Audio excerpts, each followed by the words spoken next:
The eider braced its rear limbs, pushed off, and leapt.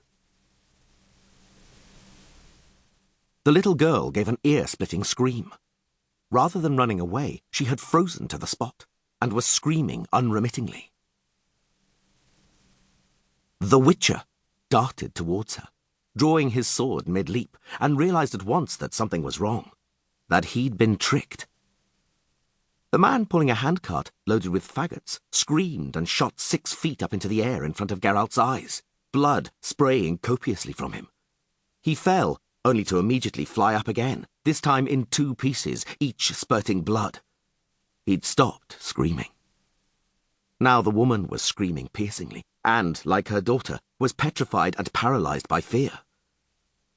Although he didn't believe he would, the Witcher managed to save her.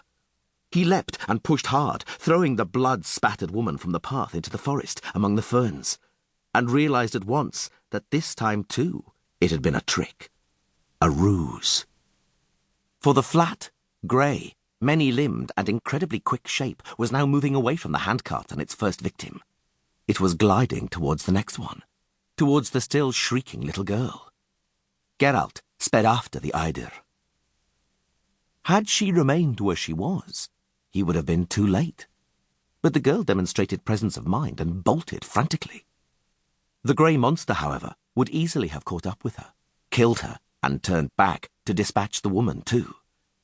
That's what would have happened, had it not been for the Witcher. He caught up with the monster and jumped, pinning down one of its rear limbs with his heel. If he hadn't jumped aside immediately, he would have lost a leg.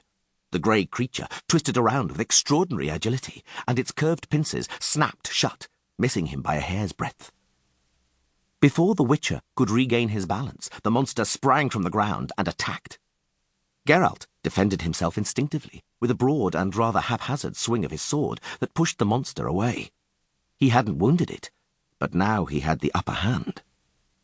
He sprang up and fell on the monster, slashing backhand, cleaving the carapace of the flat cephalothorax. Before the dazed creature came to its senses, a second blow hacked off its left mandible. The monster attacked, brandishing its limbs and trying to gore him with its remaining mandible like an aurochs. The Witcher hacked that one off too. He slashed one of the eider's pedipalps with a swift reverse cut, then hacked at the cephalothorax again. It finally dawned on the eider that it was in danger, that it must flee. Flee far from there, take cover, find a hiding place. It only lived to kill. In order to kill, it must regenerate, it must flee. Flee! The Witcher didn't let it. He caught up with it, stepped on the rear segment of the thorax, and cut from above with a fierce blow. This time, the carapace gave way, and viscous greenish fluid gushed and poured from the wound. The monster flailed around, its limbs thrashing the ground chaotically. Geralt cut again with his sword, this time completely severing the flat head from the body. He was breathing heavily. It thundered in the distance.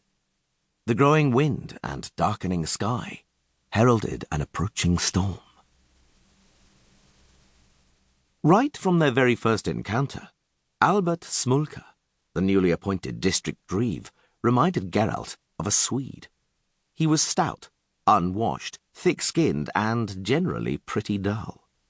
In other words, he didn't differ much from all the other district clerks Geralt had dealt with. "Would seem to be true," said the reeve.